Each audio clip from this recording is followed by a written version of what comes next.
doit mettre sur pied une... Et dans un état de droit, il y a une justice indépendante.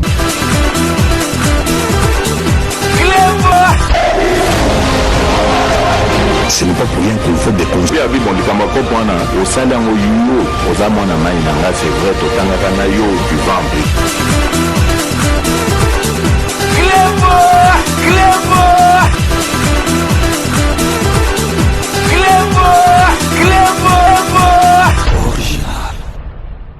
Salut et bienvenue sur Clébois Original. Merci de votre fidélité. 5 minutes avec César Ngadi.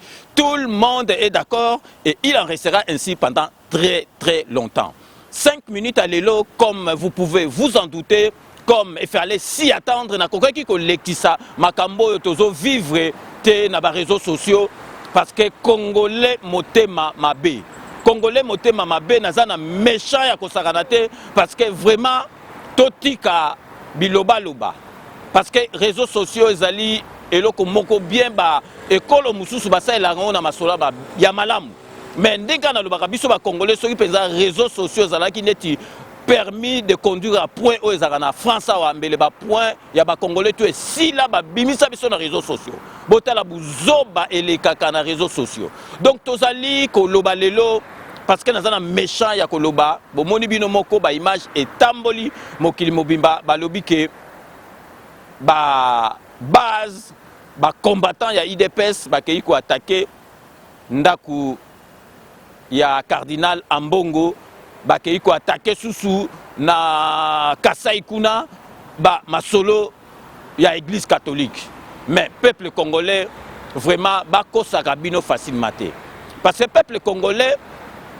na réseaux sociaux azali peuple moko bakosaka est vraiment facilement parce que congolais a réagi par émotion congolais remonda ka eloko mbana moko atali akotala te après à la panzi après tant boye bise alobi on atala kité netu botoma image moko boye batutu ba bi président de la république azali na Congo président de la république azali na Kisasa voyage ne oya musika oya kosala hors Afrique ezali na fin ya uta wa oya kokende na Allemagne sur invitation.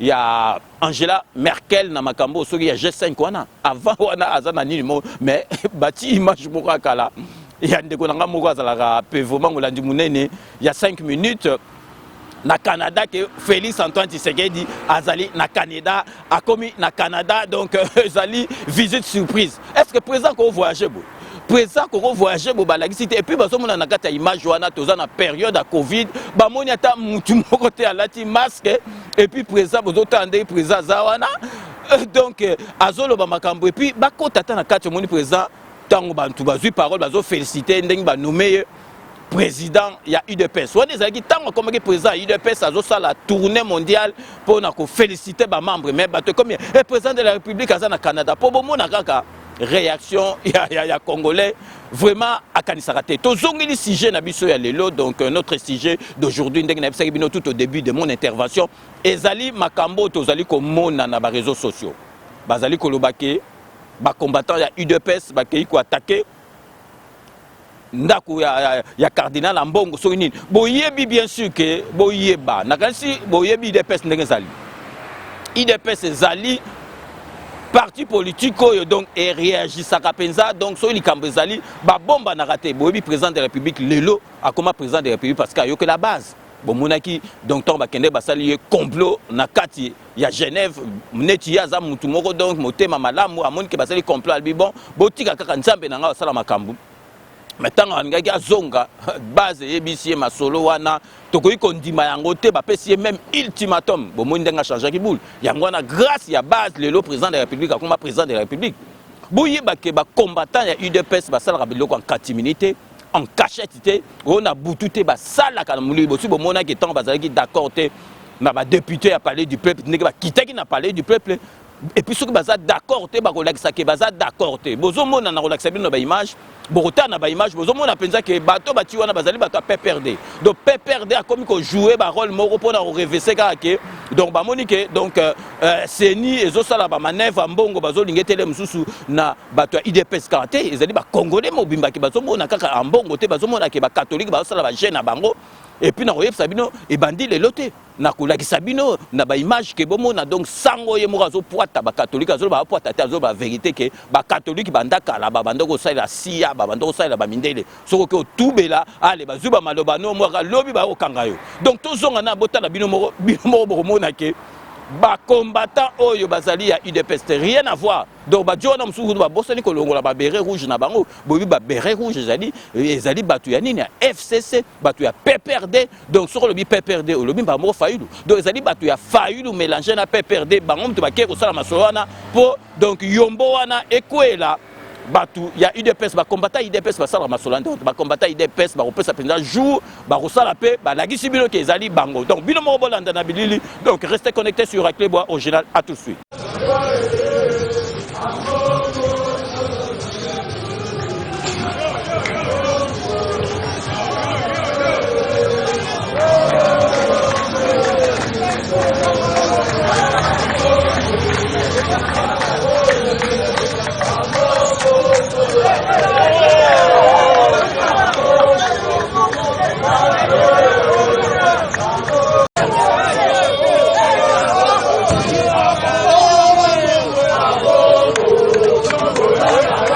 Devant l'église, le centre interdiocésain, nous sommes là, les jeunes sont en train de manifester spontanément sur l'archevêque de Kinshasa, Monseigneur Ambongo. Ce que nous voyons, nous sommes là, nous sommes en train de voir qu'est-ce qui se passe. Nous sommes là, donc nous relayons la colère de jeunes face à l'archevêque de Kinshasa qui a politisé l'église. Binomo boitolanda bomoni bien sûr que wana donc bakoza ba combattant ya UDPS ba combattant ya UDPS bokoye babango parce que ba osala ba intervention ba kosala ba déclaration pour ba la penza ke ezali bango basala makambo te ke o ya ko bomba na wana ezali batu ya PPRD na batu ya Fayulu bakende kosala ndenge wana po ekwela donc bato ya UDPS donc motema mabe na bino bozali kosala wana boyebaka bokosuka parce que président de la République azali mwana nzambe président de la République pouvoir na ye ezali kaka ya peuple te oyo nzambe apesi akopesa yo ba moyen nyonso tout o sa sortir donc makanga basango ebandi sikoyo te mais parce que soki tozomona ke bozomona kaka ke seni wana donc basango ti sikoyo bazo signer penza papier pour baloba ke non biso tout basangani ba confession religieuse nyosu ba signer penza papier ke oh to yokanité donc bino bozana basango il faut bopesa exemple bozo sa penza papier boloba ke non to yokani na biso te bon siko bino intérêt na bino ezani ben intérêt na bino eza sous-souté te intérêt à peuple te et comme intérêt moko personnel ndenge ni bino basango boyokana te makanga basango ebandi sikoyo te bakambo basango ebandi sikoyo te bino moko nazotiela bino na sina tielaki bino na émission moko mais boyoka bino moko sango azoloba ba vérité basango parce que alembi na kolemba parce que yango na tozali kosenga na président de la République so masolonga ezokonyeka abo donc longola makambo basango wana ba confession religieuse wana parce que basango déjà bazokana te élection et comment ndé to mona na bamboka belé élection et kota na ministère de l'intérieur asimba masolo wana po baye bapenza ke ministère de l'intérieur mutazo sala parce que basango wana so bazokana te bongo siko donc seni yango donc pour la élection il faut organisme moko boye sala en attendant en France ministère de l'intérieur mutesala est-ce que seni en France c'est ça donc bino moboka ba déclaration à sango ndenge penza zolo ba vérité basango parce que basango balingi mboka te soki kaka Congo na biso zokende ndengi président na biso zo memango likolo ba sango ba yaka na kapo ba kitsango bino mo bolanda milili déclaration o sango azali koloba boko mona penza ke sango mutu musu te soke zalaki o mutu moko o aza sango te bobo alingi ba sango te boka ye moko sango azoloba ba défaut ya ba sango donc restez connectés sur Clébois original à tout de suite olobike ba sango nde ba komi susu partisan ya kokende koluka Kabila. Mais bango babandaki ke mariage wana ekufa bango nde bango c'est une contradiction jeu nini balingi baza kojouer jeu nini bango bangonde babebisa mboko yo avant l'indépendance. Mosala balaki kosala ezaki mosala ya ANR. ANR il y a avant l'indépendance. ANR il y a colonisation. Alors, ok, confession. Au bimisi, un problème. Aux hommes, il y a un policier. Alors, Congolais Maboko. Instrument numéro 1, il y a Léopold II, il y a Belge. Avant l'indépendance. Mais ils ont l'église. Ils ont le commencement. Donc, on a avant l'indépendance. Mais après l'indépendance. Tout le camin mingité. Conférence nationale. Il y a bébé qui n'engeni. Nan ya bébé siam. Basango, 5 ans. Et Silaki déjà. Moussa et Silaki. J'étais à la commission de l'éthique, j'étais président de la sous-commission conceptuelle. On nous avait demandé à Kosala rite de la réconciliation, c'est-à-dire, Nakendeki Koyebisa, Nazaki chargé, Nakena Kawele, le président Mobutu que non, problème est Bokoya na conférence, Bakoyamba yo malam, problème est kozalate. Le rite était préparé. Comment est-ce que vous avez vu la conférence nationale souveraine? Bango. Je sais que vous avez modèle na bango ezaka kakandiko. Ce que bamoni Congo elinge bima na libulu, faut bazongi sango na libulu. Batika. Mboko eza ya bango moko te. Eza mboka biso banso. Ya bango ya biso. Mais il n'y a pas étranger. Il n'y a pas étranger. Donc, Binomo Bolandi, Waneza Sango, Yemoka lobby vérité parce que Sango, dans Bazali, Batumo, Bansa, la politique, Bandakala. Oyoko trouble le lobby, Makamno, lobby, Babimélio, Bakangio. Parce que Sango a bimisi masolo oyo kenda iko tubela. Wana ezali mutu musu ezali Sango ye moko mutu abimisa ba secret na bango. Donc vraiment ezali pas sinama wana motema donc to marqué pause publicitaire ya ba partenaire na biso ndeke Karaboyebi donc Kodia Simozali agence immobilière oyo donc société munene oyo permettre congolais nyoso surtout priorité na bango ezali ki diaspora o comme propriétaire na Kisasa.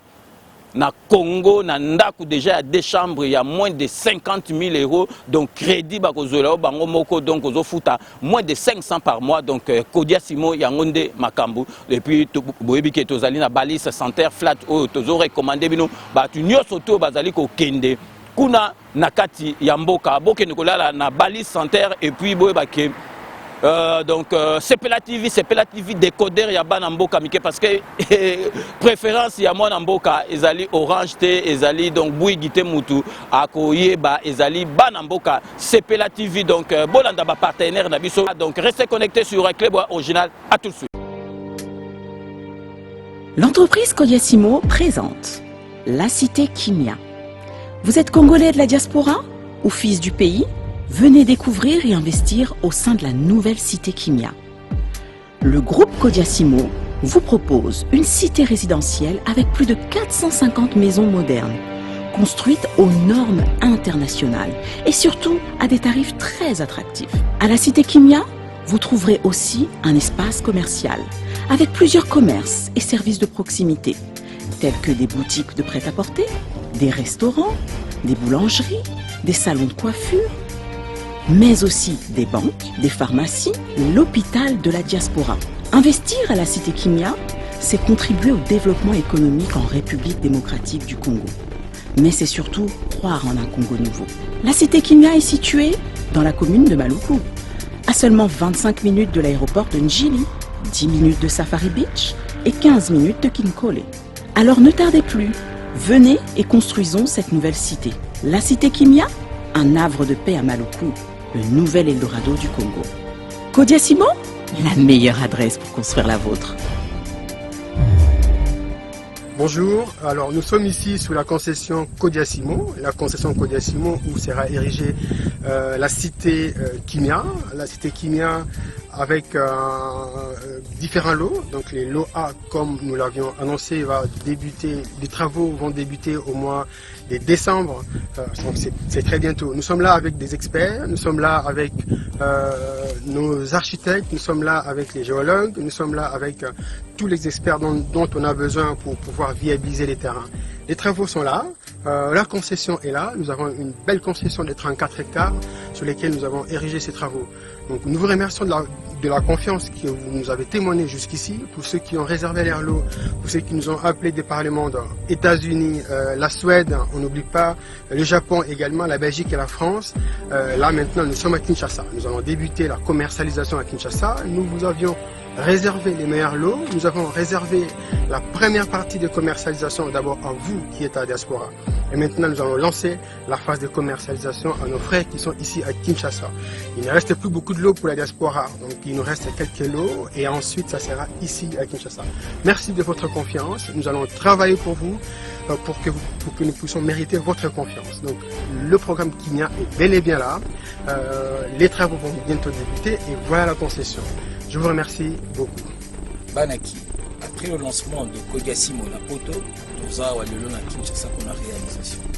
Balo Eza, et bel attend, réservé. Kodiasimo, c'est mignon. Kodiasimo, c'est la qualité. Kodiasimo, c'est la meilleure adresse pour construire la vôtre. Kodiasimo, la meilleure adresse pour construire la vôtre.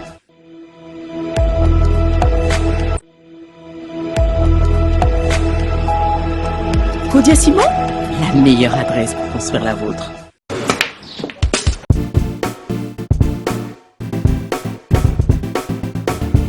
Noël Nakomi. Oh, vous commis déjà? Nakomi déjà. Vous en avez vos frères? Ah ouais, c'est bon. Ah, n'a pas soyé. Boyana Bali Center, 7e rue. Ah bon? Monsieur. Bon frère, so comme on a limité, hein, autour de l'avenue. Avenue Tropique. Voilà, avenue Tropique. Tout ça, on a tous les billard quoi. Limité 7e rue résidentielle, hein? Ok. Ok, bof. Tout le monde a bof.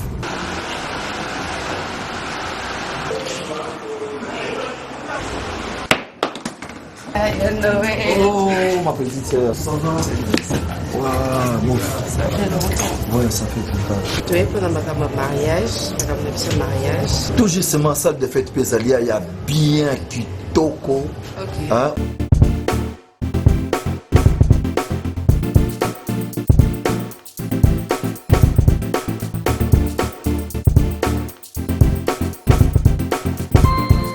Balise Center, un cadre magnifique pour vos diverses manifestations et vos rendez-vous d'affaires. Un restaurant avec menu diversifié à votre convenance. Cuisine africaine, cuisine européenne, cuisine américaine et continentale. Un salle de banquet de luxe avec plus de 400 places assises pour un mariage de rêve. Collation, anniversaire, conférences, réunions de services et diverses manifestations. Balise Center. Nous disposons de studios médium standard et des luxe à votre portée. Deux appartements de 1 et 2 chambres avec salon, cuisine et salle de bain. Et des 3 chambres, salle à manger plus 2 salles de bain. Balise Center avec terrasse intérieure et extérieure VIP, rien que pour vous. Nous sommes sur 7e rue Place Commerciale, sur l'avenue des Tropiques, numéro 83, référence clinique Bondeko dans la commune de Limete. Pour plus de contacts et réservations, plus 243 81 799 82 47 82 34 121 62. Vous pouvez aussi nous visiter sur www.balisecenter.com. Flat Hotel Balise Center, l'excellence dans la simplicité.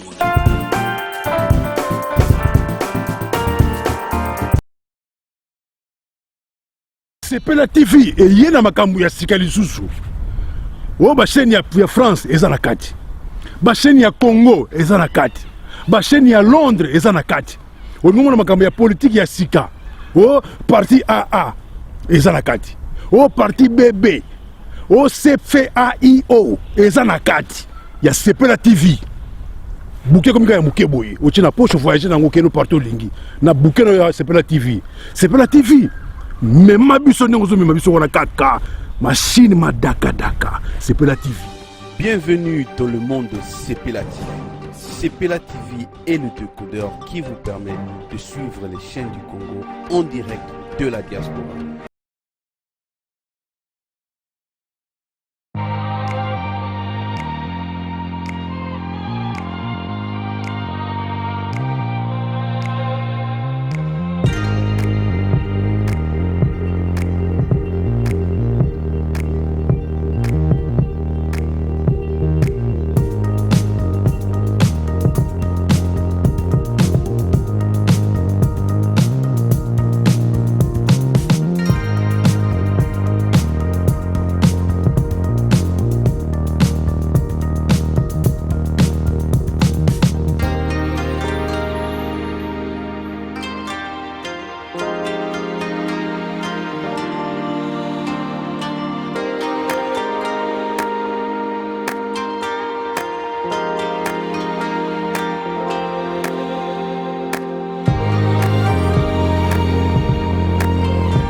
Rome C20, service traiteur, organisateur d'événements, allant du cocktail en passant par les akouskis et le traiteur qu'il faut. Vous avez toutes les spécialités, africaines, européennes, asiatiques, du monde entier. Quel goût, quelle perfection, quelle propreté. La dégustation est au rendez-vous grâce à Rome C20. Vous savez les contacter au 0032 465 22 11 72. Rome C20, le meilleur dans son domaine.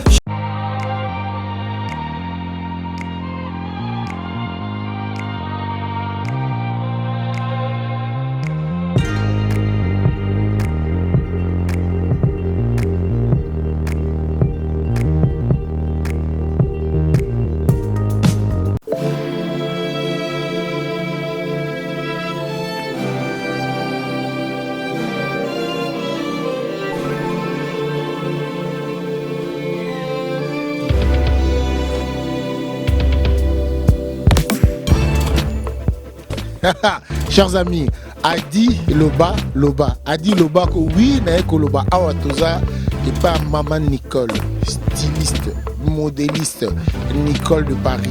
Nabi na oko tongezali awa, toza eloko moko ayo salama, mabaya ya mibali. Ça y est, non, tu as kambote. Mais Maman Nicole est mort, styliste, modéliste, tant que tu bossé eloko mususu. Maman Nicole, bonjour. Bonjour papa. Donc les puta na libaya na sak nango. Na libaya na sak nango yango Nicole de Paris na 70 Anatole France. Nicole de Paris styliste modéliste. Na 2021 on a bimisi look yanga moko libaya ba garçon. Donc ba star ba pasteur banduliste yesu banduliste nyoso bazoya awa. Libaya ba garçon zo sa manango côté mususu te kaka na 70 Anatole France Nicole de Paris Nicole na simba ba papa Nicole na libaya ba garçon.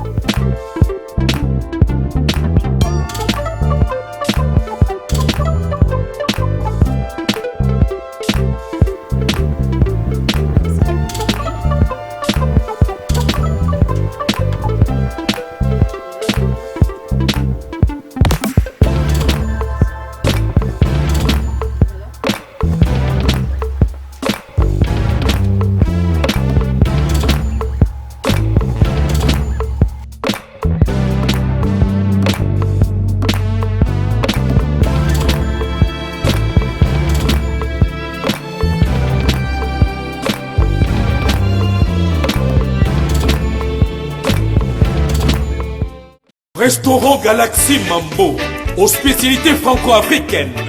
Menu spécial Mambo, situé au numéro 137, rue André Carman, 93 300 Aubervilliers. Contact et réservation au 07 53 28 89 07. Galaxy Mambo. Bilombo Boitolanda, donc partenaire Nabiso, Wana Bazali Bato, pesa biso confiance parce que nous avons rappelé que la chaîne, il y a télévision, Boyebi, Ata Minene, on a télévision, donc biso ezali, donc télévision sur internet, au Viva Rapé, na ma solo ou ya publicité, donc ils allaient contrat. Oyo ke ba futaka biso mbongo, donc il faut vraiment bolegisaka ngo te botalaka et puis tosepelaka mingi ndenge batutu bazali ko landa ba publicité pe bazozwa contact na ba partenaire na biso. Donc siko to komi po botika motema mabe congolais, totika motema mabe congolais, vraiment totika motema mabe bomoni ata ba journaliste mususu ba mona bango bazali contre donc UDPS OB bazali contre président de la République, mais suka ceux qui a vendu pensa ye moka vandi a boulé amoni pensa que non makambo nazoloba na kogoloba ngote, mais bozomona neti ba torti ninja, donc ba grâce au rodiongo torti ninja, donc aza motema penza mabe à part que journalisme na asalaka ya faulu aza penza motema mabe, mais au monde bande ko mususu aza penza congolais ataloba neti air moko mais soka zongi na temps à comprendre que donc makambu vraiment ya kondima il faut kondima nazotie la bino botala, donc journaliste yo bino mo boyebi azala côté ya mingi ya Katumbi, donc mais ye moko makambu penza ye moko en tant que congolais le bino makambu susu tokoko wanga na te, il faut tondima yango bino mo bolanda. Restez donc connectés sur Clébois Original, à tout de suite. Je refuse donc que l'innocent, que M. l'abbé Cholé amène l'innocent. Mais M. l'abbé Cholé, ou tous Congolais, nous ne devons pas oublier aussi d'une certaine manière.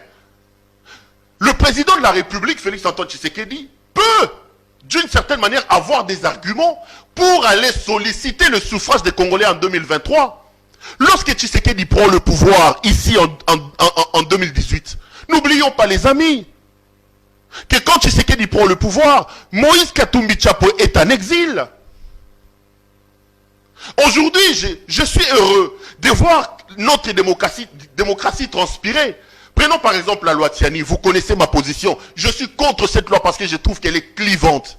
Mais aujourd'hui, si les Katumbistes commencent à parler et pensent à ce que Katumbi peut être candidat président de la République, n'oubliez pas, c'est parce que Tshisekedi a accepté que Katumbi revienne. C'est lui qui a remis le passeport à l'équipe de Katumbi. Il peut utiliser ça, M. l'abbé Cholé, pour dire aux Congolais, il y a un Congolais qui s'appelle Katumbi, qui était à l'extérieur et qui est rentré au pays grâce à moi. Il peut mettre ça dans son bilan. Lorsque Tshisekedi prend le pouvoir dans ce pays en 2018, les amis, Franck Diongo, mon grand frère, était en prison. Franck Diongo était en prison. Jean-Claude Mouyambo, mon grand frère, était en prison avec une cheville totalement décousue du fait des actions malveillante de M. Kabila. Mais aujourd'hui, tous ces gens-là sont à l'extérieur. Monsieur le président de la République peut donc aller dire aux Congolais, écoutez, depuis que je suis là, regardez la situation en termes de droits de l'homme s'améliore. Nous tous ici, moi je viens chaque matin ici, quand j'ai à dire contre le régime, je l'ai dit. Mais à l'époque de Kabila, tu diras comme ça, tu descends ici, Kalev te prend. Kalev te prend. Prenez ce que l'IGF est en train de faire. Monsieur Jules Alenguete. Il y en a aussi d'autres qui le critiquent, Bandeko. Il est folklorique, il a fait ceci, il a fait cela. Mais les amis, Tomatato Kita, les fruits sont là. Donc, donc journaliste, donc la garantie bateau, nous sommes bisonnés de Zalra, tout bando moné mystique. Mais bon, moni makamsusu. Azosa la boulot mais makamsusu ako wanganate. Bon, moni a lobby makambo donc Katumbi fa yebake azalaki libanda. Ce qui le loi zonga namboka, ezali Félix Antoine Tshisekedi muta permetta a zonga namboka. Donc ceux qui ayebaki que Katumbi a gêné na élection, ango zongi ça a été. Mais bo yebake élection o ezali ko ya, bo mata bo kita. Donc Félix Antoine Tshisekedi muta ko lia ya zate peuple ko ponaye parce qu'il faut continuité zala ya masolo nyo surtout na lakisa ki bino na émission na ngai précédente. Donc totika motema mabe, totika motema mabe. Na ko kota na sala parenthèse moko na musique. Au moins na musique ba musicien na biso bakoma moko donc ba musicien bakoma ko panzana donc tozomona ba polémique moko ezoleka wa fali batie na inos OK fali na inos so basangani ba osala makamalam donc wera na jibe so basangani ba osala makamalam donc mais congolais alingi ko panza totali Fabregas na petit na biso bina fallait so basangani bakosala maka mais balingi kaka ba fanatique na ba porte-parole ko diviser bato mais là on a nazo pesa chapeau nazo féliciter waze quoi monsieur Google mokuwa bongo donc bomoni na ba album na wito sala siko azongisi ba orchestre mususu ba musique na bango ati yango na ba générique na ya zongisi yemo sala ba générique makasi mais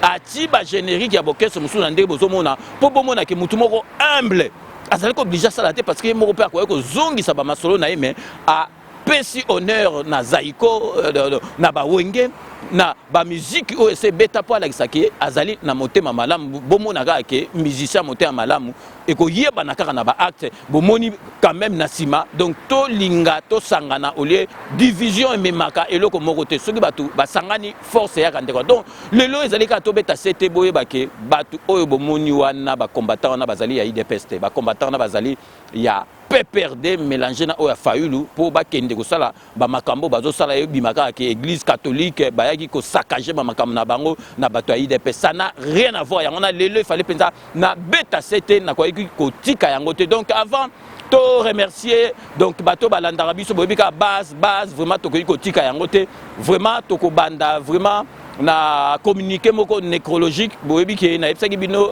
dernièrement que ndeko na biso donc le PDG Blaise Zebele na Saint-Denis a bungisaki maman na ye donc maman na ye atikaki biso donc vraiment to bandaki ti le ko partager peine wana na Blaise Zebele na famille Mobimba donc vraiment donc veillée mortuaire ezali lobby mercredi donc rosalama na 90 na boulevard Anatole France donc biso tout rozala na yaka na matanga ya muninga fête ya to yete me matanga ya muninga oyo abungisi être moko cher à kokiko bosana yangote donc lobby donc mercredi 4 août à partir de 20h na 90 boulevard Anatole France tozala wana po boyebi ke PDG Blaise Zebele a bungisaki mama na ye na kombo mama Micheline Apelindo donc mère Mich donc awitaki kotika biso vraiment eza vraiment sali biso pasi na mawana motema donc yango na lobby tozala wana po na ko partager douleur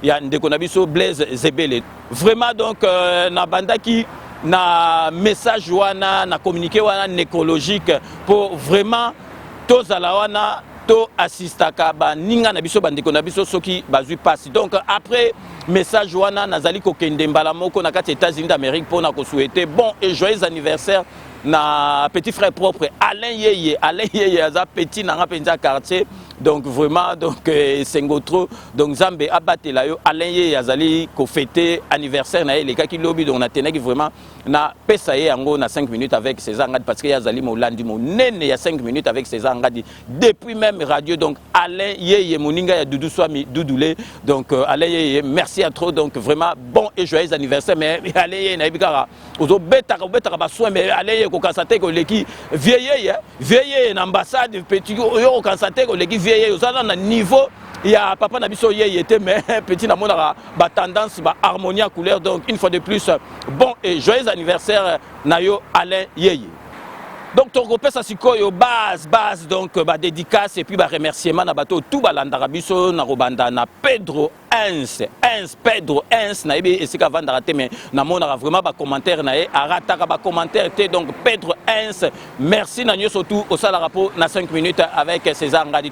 Donc ici na kati ya London pour na repesa chaque le commando merci na nyo surtout au sala rapport na 5 minutes avec César Ngadi puis au rejoindre groupe donc chaque le commando merci aux alliés patriotes Mounene donc merci na nyo surtout au sala rapport na 5 minutes avec César Ngadi na keyi na duché de Luxembourg pour na repesa donc Hercule Kitenge pe a fêté anniversaire ne kalate Hercule Kitenge azali masalanga ototanga depuis Athénée d'Engaliema Hercule Kitenge merci na nyo surtout au sala rapport na 5 minutes avec César Ngadi. Tozong siko na kati ya Paris pour na repesa Fifi Filo Faria l'homme à la Mercedes très propre Fifi Filo Faria merci na nyo surtout au sala rapport na 5 minutes avec César Ngadi. Tokei siko na kati ya Londres pour na repesa l'honorable Jean Moutala merci na nyo surtout au sala rapport na 5 minutes avec César Ngadi. Tokotika la toujours na Londres pour na repesa maman na biso Maria la beauté naturelle merci na nyo surtout au sala rapport na 5 minutes avec César Ngadi. Tokobosa na jamais vrai chéri éternel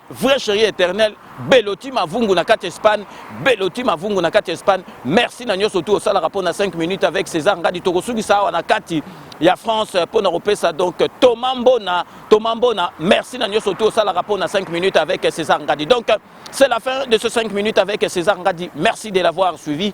Merci de l'avoir suivi. Nous allons nous retrouver avec grand plaisir dans 24 heures pour un nouveau numéro. Cette émission a été réalisée par Willy Kunda. D'ici là, portez-vous bien et à très bientôt. N'oubliez pas, tout le monde est d'accord et il en restera ainsi pendant très très longtemps. Bobo Sanate, Kanambe, Agozwa, Masolo, Nambunchu, Penadikos.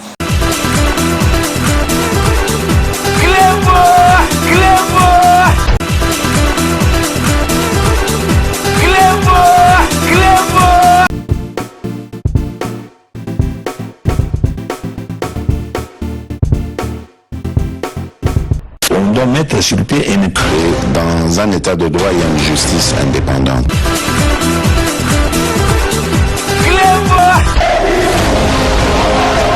Ce n'est pas pour rien qu'il faut des conseils.